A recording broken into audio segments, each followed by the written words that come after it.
दोस्तों, कहानी का दूसरा भाग इस वीडियो में आपको सुनाने जा रहे हैं, क्योंकि ज़्यादा बड़ा वीडियो हो जाते हैं तो देखने वाले बोर होने लगते हैं। तो 20-20 मिनट का कंटेंट बनाएंगे तो सबको सुनने में भी अच्छा लगेगा और बोरियत भी नहीं होगी। तो आइए दूसरे भाग में प्रवेश पाते हैं।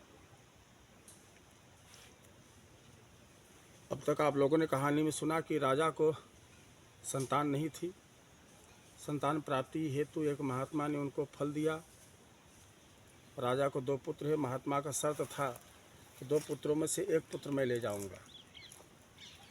और 16 साल के बाद में वो महात्मा उस पुत्र को ले गया।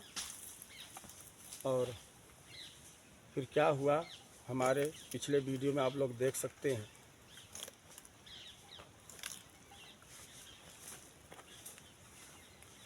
आगे कथा सुनाते हैं।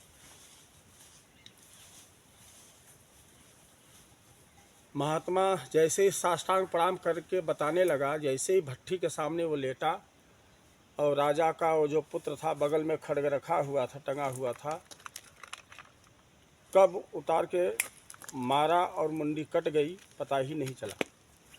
महात्मा का कहानी हो गया राम नाम सत्य। महात्मा की जो मुंडी थी वो उस कराह में जाके खौलते हुए तेल में छनछनाने लगी। और जैसे महात्मा की मुंडी उसमें गिरी कराह में, इतने में जितनी और मुंडियाँ थी सब हा हा हा हा हा हा ठट्ठा मार के सब जोर जोर से ठहाके मार के हंसने लगे। अब बोले शाबाश राजकुमार, शाबाश राजकुमार। सारी मुंडियाँ उस राजकुमार को बधाई देने लगे। बहुत अच्छा किया, बहुत अच्छा किया, बहुत अच्छा किया। महात्मा नहीं, ये पापी था, ये दुष्ट था, सबका शोषण करता था, ऐसे ही सबको मार मार के हम लोगों को ऐसे सबको इकट्ठा किया हुआ था। तो सारी मुंडियाँ कहने लगी कि राजकुमार वो अलमारी खोलो, भंडरिया खोलो, उसमें अमृत है, ला ला के एक एक मुंडियाँ निकालो। ये तेल खाली देखने में खोल रहा है, आप जलोगे नहीं। तो राजकुमार ने एक एक मुंडिया निकाल के सबके ऊपर जो अमृत कलश का अमृत छिड़का। सो सारे राजकुमार जो जितने साल के थे उतने उतने साल के हो गए। और वो साधु महात्मा की जो सारी शक्ति थी वो बलि प्रथा के हिसाब से ही थी। बलि दे देकर ऐसा कर्म करता था वो। आज भी मैली विद्या चलती है बंगाल के और आसाम के बीहड़ों में। आज भी ये सब तंत्र विद्याएँ, वो तो आसाम और बंगाल तो बहुत दूर है। जिस क्षेत्र में हम कहानी आप लोगों को सुना रहे हैं, ये परसोई और नवाटोला, यहाँ के जितने बैगा और आदिवासी हैं, ये लोग बलि प्रथा आज भी करते हैं। अपने यहाँ हमारे यहाँ अमिला धाम है, कभी लेकर चलेंगे, वहाँ भी कहानी आप लोगों को बनाकर दिखाएंगे। वहाँ भी बलि चढ़ती है। हम तो भाई देख भी नहीं सकते, परंतु वो स्थान दिखाएंगे जहाँ पे बलि चढ़ाई जाती है। 1-2 बार तो हम गए भी हैं, देखे भी हैं दूर से। बलि आज भी चलती है, क्योंकि जो 64 योगिनियाँ हैं, रक्तपान करने वाली देवियाँ हैं, भगवती माता जो हैं, ये लोग वो सात्विक बलि लेती हैं। काली माता भी लेती हैं। बंगाल में जाके देखिए, काली पीठ पर वहाँ बलि चलती है, तारा पीठ पर चलती है। हाँ, और कामाख्या देवी में आज भी जाके देखिए, मुंडी बकरों की और कबूतरों की बलि चढ़ती है। कायदेसर वहाँ पे बलि स्थान बनाया गया है। तो पर नर बलि तो बहुत कम, बहुत नहीं होता था। अब पुराने ज़माने में होता ही था, अब बंद हो गया, सरकार बैन लगा दी है। तो नर बलि देता था वो महात्मा। तो इस प्रकार से वो सारे बच्चों का प्राण उस बालक ने बचाया। महात्मा चिल्लाता रहा, बेटा मुझे भी बचा लो, मुझे भी बचा लो, मुझे भी बचा लो। पर वो बालक नहीं माना। कोई बालक नहीं मानेगा। अगर इसको बचा लिए तो हम सब मारे जाएंगे और घनघोर जंगल में हम कोई बचाने वाला भी नहीं आएगा। आज इसका अध्याय हम लोग आप शांत कर दिए, बंद कर दिए, बहुत अच्छी बात हुई। और उस कमरे में ताला मार दिया, खड्ग भी उसी कड़ाही में डाल दिया, अमृत कलश वहाँ कमरे से निकाल कर ताला मार दिया। और जो भी, जैसे ये राजकुमार घोड़े पर चढ़ के आया था, ऐसे जो भी राजकुमार आता था, राजा में ही इतना वो क्या कहते हैं कि उस क्षमता थी कि वो दान देता था पुत्र का। साधारण के पास तो जाता ही नहीं था, जाता भी होगा तो भगवान जाने। कहानी में जो है वो हम बतला रहे हैं आप लोगों को, परंतु ऐसा ही हुआ। अब सारे बालक, जब वो बालक कमरे खोल खोल कर देखता था तो देखता था किसी में घोड़े घोड़े हैं, किसी में राशि पोशाक ही पोशाक है, किसी में तलवार ही तलवार है। बहुत सारे कमरों में यही सब भरा पड़ा था।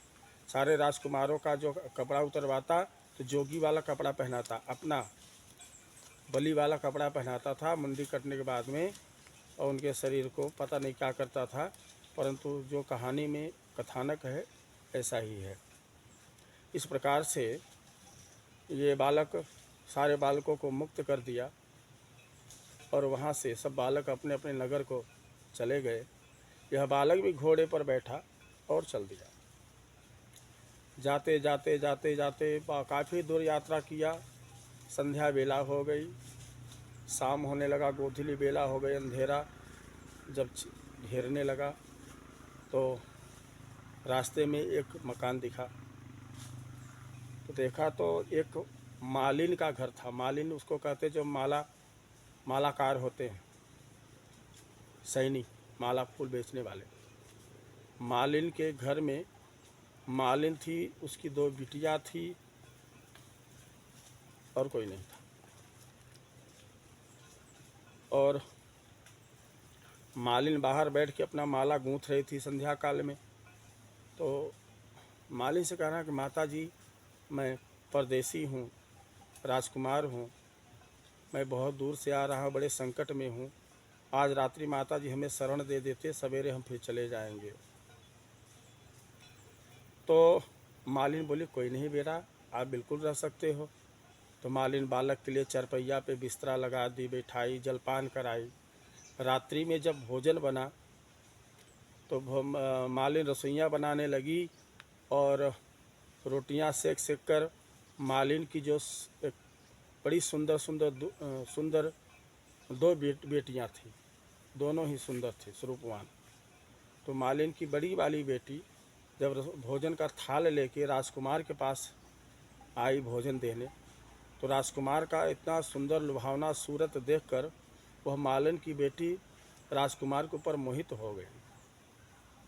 अपने माँ से कहने लगी कि माँ, मैं विवाह करूंगी तो इसी राजकुमार से विवाह करूंगी, इसी कुमार से विवाह करूंगी, मैया मेरी ये कामना पूरा करो। तो वो बालक भोजन किया, जब सोने को गया तो मालिन आके उस बालक के पास बैठकर हाथ जोड़ के कहने लगी कि हे राजकुमार, हम तो बड़े गरीब हैं, माली हैं, आप पता नहीं कौन हो, राजकुमार तो दिख रहे हो, परंतु हमारी बेटी आपसे विवाह करना चाहती है, क्या आप हमारी बेटी से विवाह करोगे? राजकुमार अब बेटी को देखा तो भाई स्वरूपवान तो बेटी थी ही, तो भी राजी हो गया, बिल्कुल हम क्यों नहीं विवाह करेंगे, क्योंकि वो तो अपने घर से निष्कासित हो ही गया था। दान में महात्मा दान ले लिए थे और सारे सबूत भी छोड़ के आया था कि मैं जिंदा हूँ। तो उसके मन में विचार आया क्यों न अपना संसार एक नए ढंग से हम बसाएं। इस प्रकार से वो हम राजकुमार राजी हो गया और वहीं पे रहकर मालिन ने तत्काल ही दोनों का विवाह करा दिया। मालिन की बिटिया के साथ विवाह जब किया, जब रात्रि हुई, जब दोनों अपने शयन कक्ष में सोने गए सुहाग रात वाली रात में, तो वह मालिन की बेटी कह रही है कि स्वामी, बोले बताइए। कह रही एक बात हम आपको बोल रहे हैं, उसको आप अपने हृदय में हमेशा रखिएगा। कहें क्या? कहे कि हमारे जिस नगर में आप रुके हैं, इस नगर में आप पूरब दिशा में जाइएगा, पश्चिम दिशा में जाइएगा, उत्तर दिशा में जाइएगा, लेकिन दक्षिण दिशा में मत जाइएगा। कहें क्यों?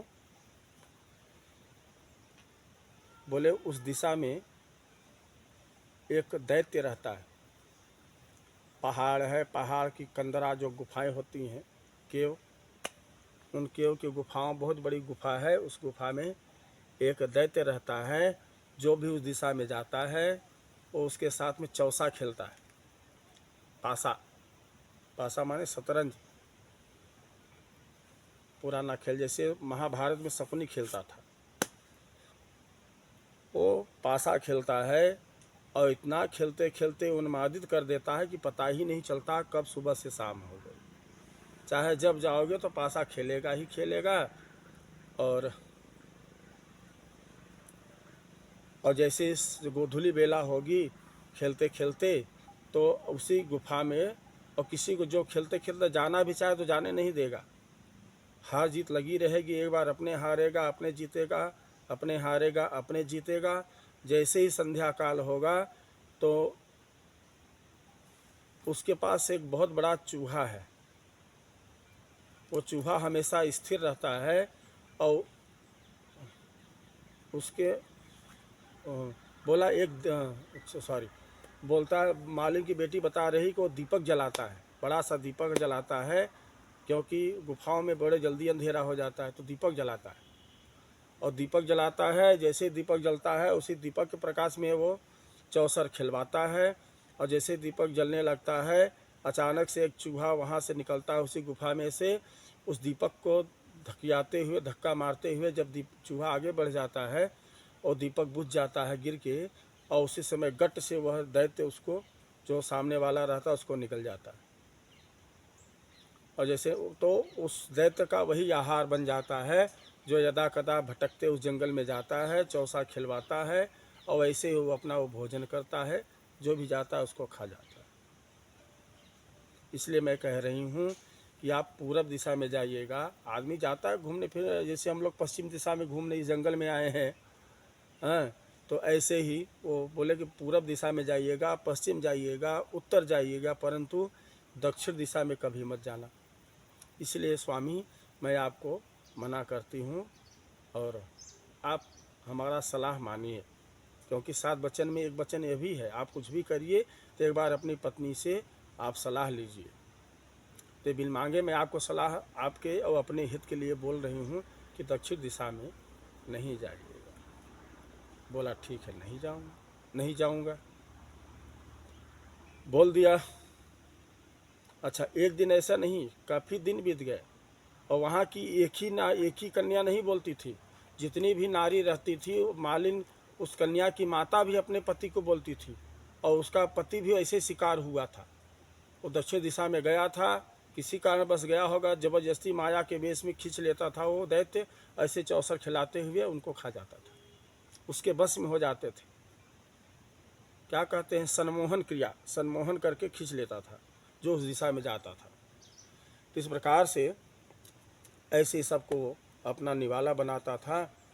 पर दैनिक रोज रात में हर नारी उस क्षेत्र की, नगर की, या जो भी विस्तार था, हर नारी का साथ का एक वचन में ये भी होता था कि पूरब जाइएगा, पश्चिम जाइएगा, उत्तर जाइएगा, पर दक्षिण दिशा में नहीं जाइएगा। हर नारी बोलती थी और रोज बोलती थी। तो ऐसे ही बोलते बोलते राजा का वो लड़का पक गया कि ये रोज़ भाषण करती है, देखते हैं क्या है उस दिशा में। एक दिन संजोग से शौच के लिए, नेचर काल के लिए जब वो जंगल में गया तो दक्षिण दिशा में ही निकल गया, और जाते जाते उसी दिशा में गया और देखा तो दैत्य, सच में बड़ी कंदरा गुफा है, और उसके अंदर दैत्य बैठा हुआ है। आइए आइए आइए, बड़े सम्मान पूर्वक बुलाया, बिठाया, आइए चौसर खेलिएगा। बोलते हैं हाँ बिल्कुल खेलेंगे, हम तो तुम्हारे लिए आए, खेलने के लिए तो आए हैं। तो राजकुमार था, एक तो महात्मा को ऐसे ही स्वाहा करके आया था, तो उसका जो थोड़ा मनोबल ज़्यादा पावरफुल हो गया था। बोला बिल्कुल हम खेलने ही आए हैं तुम्हारे साथ चौसर। अरे भैया, इतना सुनते तो दैत्य लगा मुंह ताकने उसका, ये कौन सा है लोग, तो लोग भागते हैं, हमसे चौसर खेलने आया है। कहे हाँ तुमसे खेलने आए, चलो 2-2 हाथ हो जाए। अब चौसर गेम शुरू हो गया भाई साहब, खेलते खेलते खेलते खेलते कब गोधूली बेला हो गई पता ही नहीं चला। जैसे शाम हुआ वो दीपक जलाया, हाँ, और सारा वो बालक चौसर खेलते खेलते सब देख भी रहा है, चौसर खेल रहा है। और दीपक जला दिया। जैसे ही दीपक जला कुछ ही क्षणों के बाद में एक बड़ा सा चूहा दौड़ता हुआ आया और दीपक को धक्का मारा। दीपक बुझ गया और दीपक बुझना ही नहीं था कि वो बालक के जीवन में ही अंधकार छा गया। वह दैत्य उस बालक को निगल गया। जैसे बालक को निगला तैसे ही उस राजमहल में राजा के घर में क्या हुआ, धनुष पर से चढ़ा हुआ जो तीर था तना हुआ वो ढीला पड़ गया, तीर निकल गई। तुलसी माता जी हरी हरी तुलसी सूख गई। वो कटोरे का जो दूध था वो भक्तजन दोस्तों वो बन गया, रक्त में परिवर्तित हो गया, खून बन गया और घर में हाहाकार होने लगा। सब रोने बिलखने लगे और सारी कहानी यहाँ पे राजमहल में गमगीन हो गई, हाहाकार मच गया। पूरे राजमंत्री सारे प्रजा सब इकट्ठा हुए और राजकुमार का जो दूसरा छोटा वाला भाई था वो हूबहू उसी के जैसा था। अब आगे की कहानी, कितना मिनट का वीडियो हुआ? 16। आगे की कहानी दोस्तों अगले पार्ट में बताएंगे, क्योंकि छोटा छोटा रहेगा तो आप लोग भी कहानी सुनकर और हमें भी आपको आनंद आएगा, समय भी बचेगा। और इस समय बिल्कुल अंधेरा हो चला है। हम 2 किलोमीटर ट्रैकिंग करके नीचे उतरेंगे, तब जाके फिर बाइक उठाएंगे। फिर वहाँ से तब थोड़ा दूर अंदर फिर पहाड़ों में ही चढ़ा दिए थे बाइक। फिर वहाँ से बाइक लेंगे, फिर यहाँ से 18 से 20 किलोमीटर तब हम लोग जाके अपने घर पहुँचेंगे। तो कहीं रास्ते में वही एक आध दैत्य हम लोगों को न मिल जाए, इसलिए वीडियो में बने रहिएगा, देखते रहिएगा, कमेंट करते रहिएगा कैसा लग रहा कहानी। सब्सक्राइब कर लीजिएगा और अपने यार इष्ट मित्रों में शेयर करिएगा अगर कहानी अच्छी लगी हो। तो वीडियो को यहाँ पे करते हैं बंद। अब अगला पार्ट आपको फिर सुनने को मिलेगा। तब तक के लिए ऑल द बेस्ट। आप लोग सुखी रहिए, स्वस्थ मस्त रहिए। हर हर महादेव, जय माता दी।